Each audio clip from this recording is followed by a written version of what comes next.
On reste sur une bonne ambiance de paradoxe temporel. Et là, en plus, avec vraiment mon coup de cœur 2023 niveau série. Et en plus, Cocorico, français, et même plus, pour moi, en terre bretonne. Bon, j'explique après le générique. Soit on meurt en héros, soit on vit assez longtemps pour se voir endosser la peau du méchant.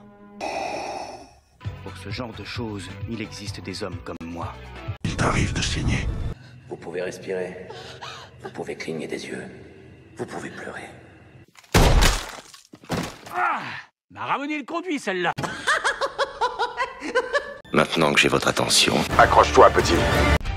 Salut à tous, c'est Fab et Degarmat sur ma chaîne et aujourd'hui on va parler série, série disponible depuis 2023, donc certes elle était disponible en début 2023 sur les chaînes de télévision, notamment France 2, et qui est arrivée en juin, moi je l'ai découvert personnellement en juin 2023 sur la plateforme Netflix, et d'ailleurs petite dédicace à celle qui m'a fait découvrir cette série, merci, gros bisous parce que c'était génial, justement je vais développer là-dessus. On va parler de Vortex. Alors la vidéo ça va faire en plusieurs parties. Déjà, quelles étaient mes attentes par rapport à cette série, le synopsis, de quoi ça parle, ce que j'ai aimé, moins aimé, sans spoiler, et une petite conclusion. Mes attentes. Alors clairement, pas trop d'attentes parce que concrètement, c'était pas du tout prévu cette série. C'est une personne qui m'a conseillé, donc qui connaît mes passions pour science-fiction, tout ça. Mais oui, c'est une série policière science-fiction, oui, française. Et oui, ça se passe en terre bretonne. J'en reviendrai au niveau du synopsis. Donc en gros, qui m'a dit, voilà, je suis tombé sur une série, je pense que ça devrait te plaire, Fab. Donc franchement, vas-y, dès le lendemain, concrètement, j'allume la plateforme, un dimanche après-midi, j'ai commencé, et je n'ai pas décroché. Je me suis fait les 6 épisodes qui durent une cinquantaine de minutes, je les ai enchaînés, j'ai pas pu lâcher, quoi, donc c'est pas que j'avais des attentes, mais en gros, on m'a conseillé, ça parle, ouais, tu vas voir, il va remonter le temps, il y a une affaire criminelle, en gros. En plus, j'ai envie de dire, c'est la bonne semaine, parce que, il y a Flash, qui sort, c'est le 15 ou c'est le...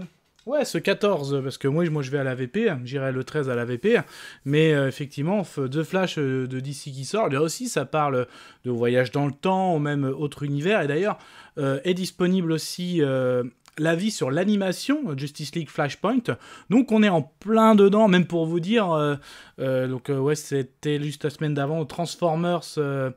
Rise of the Beast qui était sorti au cinéma aussi, l'avis est disponible sur la chaîne, et même du coup sur Netflix je me suis fait la petite trilogie en animation. Clairement j'en parlerai pas sur la chaîne, j'ai pas trop accroché, même si la saison 3 parle aussi un peu de voyage dans le temps, je me suis dit, disons, on est en plein dedans, donc là du coup la série Vortex, mais bon, justement, de quoi ça parle, on y va pour le synopsis. Il était une fois une... Le synopsis, donc là, on trouve un commandant de police qui travaille dans les affaires criminelles, c'est le cas de le dire. Donc là, il fait une enquête sur une personne qui est retrouvée décédée sur une plage, une plage dans les terres bretonnes, et malheureusement pour lui, ça lui remonte un souvenir parce qu'il y a plus d'une vingtaine d'années, sur cette même plage, a été retrouvée morte sa femme, et oui, sa femme, donc ça remonte un petit peu des souvenirs, sauf que là, ça se passe en 2025, donc sa femme est morte en 98, donc c'est pour ça que je dis ça monte, et en 2025, justement, une poussée de technologie est présente, et notamment on utilise la VR, la réalité virtuelle. Donc comment ça se passe? Donc certes, les enquêteurs enquêtent sur la scène de crime, font le gel des lieux, tout ce qu'il faut, investigation, et en plus il y a des drones qui vont vraiment tout cadrer, tout filmer, donc la scène de crime. Une fois que tout ça c'est fait, tout ça est converti en réalité virtuelle, et par un système donc en gros de lunettes, donc quand les enquêteurs peuvent mettre une lunette, se mettre dans une pièce, et en gros toute la scène de crime qui a été passée par les drones, donc ils peuvent la reconstituer, tout ça, et peut-être le jour J quand des choses ont été loupées, mais en gros tout est enregistré, donc il peut se la faire et se la refaire, et donc même là c'était assez intéressant parce que justement au bord de la plage ils avaient trouvé un semblant de dessin, mais la mère a commencé à l'effacer, mais ça se trouve peut-être que les drones ont réussi à la choper avant que ce soit effacé.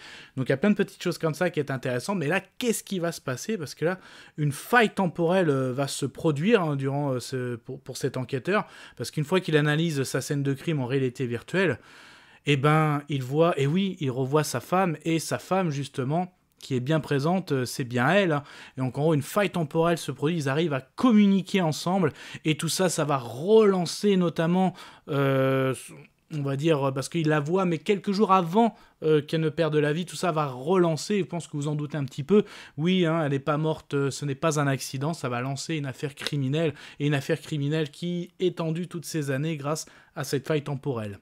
Voilà un petit peu le synopsis. Alors du coup, qu'est-ce que j'ai aimé, qu'est-ce que j'ai moins aimé? Et c'était chouette.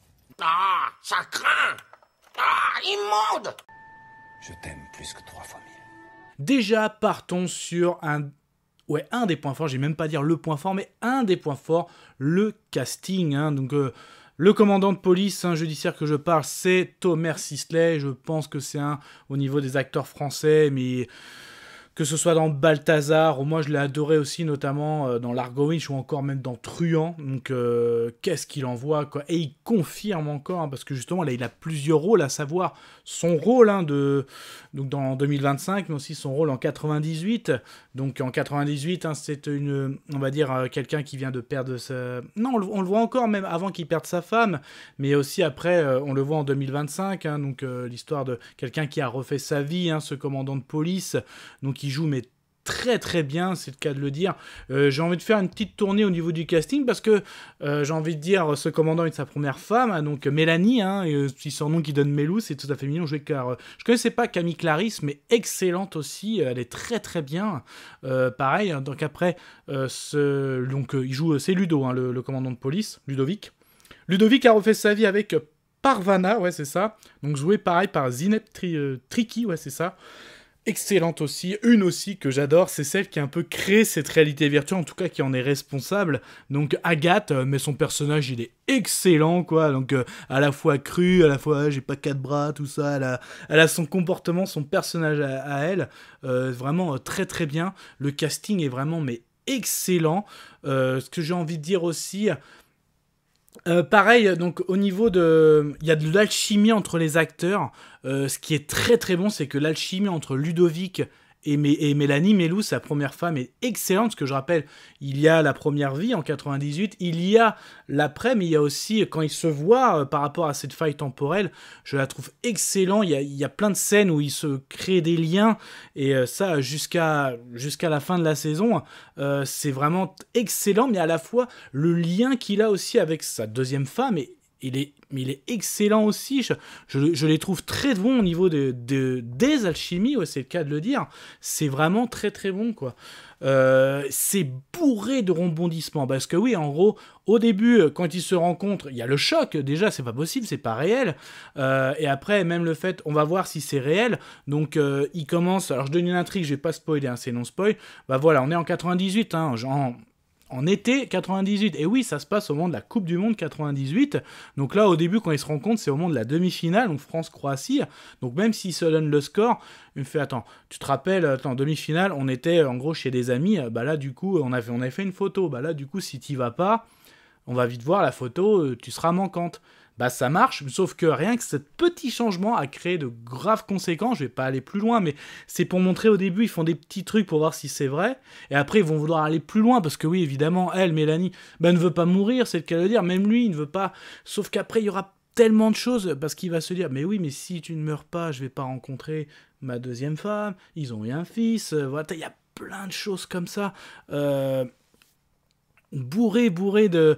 En plus, quand je me suis refait Flashpoint, l'animation d'ici, là, en gros, c'est bourré justement d'effets papillons, de paradoxes temporels, avec ses conséquences, et même pour une série française, mais c'est très très bon, quoi. Les retournements de situation, parce que on n'oublie pas aussi qu'il y a l'affaire criminelle, et oui, parce que oui, on va vite s'en rendre compte qu'il y a bien limite un tueur en série, c'est le cas de le dire. Et là, c'est vraiment très intéressant.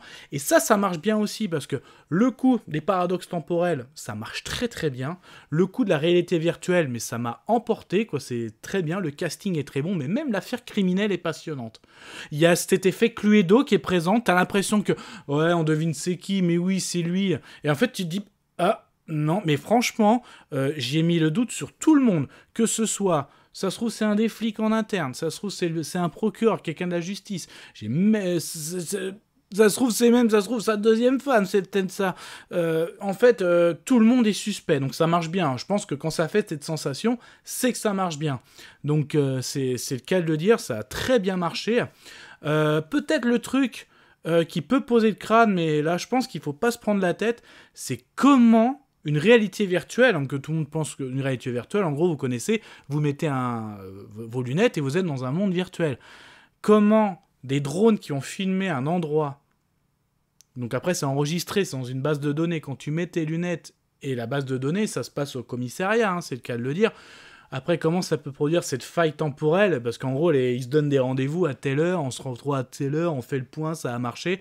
Tu te dis quand même comment ça fonctionne. Bon, je pense qu'il faut pas chercher. Il faut pas chercher. Je vais donner la fameuse phrase tais-toi, c'est magique. Voilà. Mais j'ai envie de dire, c'est pratiquement le seul défaut, parce que il y a de l'émotion aussi, parce que ils arrivent à oh là là, il s'est passé ça, il faut qu'on répare ça.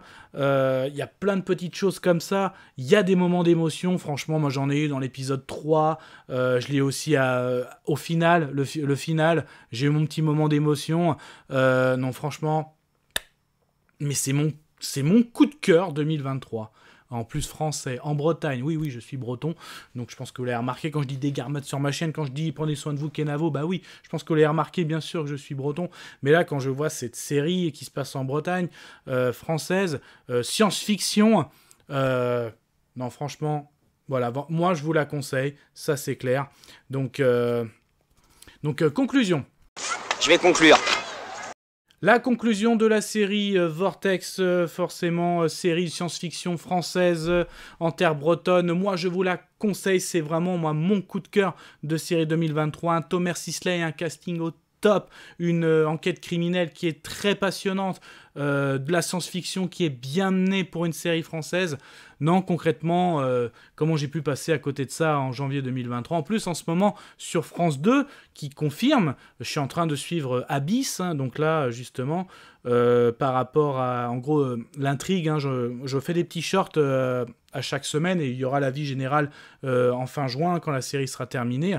Donc là, c'est pareil, c'est aussi assez intriguant quand on voit qu'en fait, suite à la pollution ou ce que l'homme traite l'océan se venge un peu, donc une force venue des profondeurs incite à l'océan à se venger, donc on voit des mammifères qui attaquent, on voit même certains crustacés qui donnent des virus mortels, en gros l'océan attaque l'homme, hein, donc... je dois dire, c'est pas mal hein, que France 2 propose de la science-fiction, et c'est plutôt pas mal. TF1, certes, avait proposé avec Kev Adams Avenir, que j'avais trouvé plutôt pas mal, mais là, quand même, Vortex est vraiment un niveau au-dessus, et ça fait vraiment plaisir, ça c'est le cas de le dire. Donc, mon avis sonore, allez, ouais, j'y vais carrément. Votre sainteté. Ouais, c'est mon avis. Mais ça, ce n'était que mon avis. Faites votre propre avis. À vous de juger. Et puis n'hésitez pas à vous promener sur la chaîne, il y a une playlist science-fiction et d'autres playlists, hein, fantastique, fantasy, DC, Marvel. Mais en tout cas, prenez soin de vous, que ce soit devant une toile, un écran, un Blu-ray, une plateforme de streaming. Et vous likez la vidéo si vous avez aimé, vous la délikez si vous n'avez pas aimé. Et n'hésitez pas à me dire, est-ce que cette série française n'a pas à rougir face à les grosses séries américaines? Voilà. Allez. Kenavo. Je vous souhaite une agréable soirée. Désolé pour le bordel. Au revoir.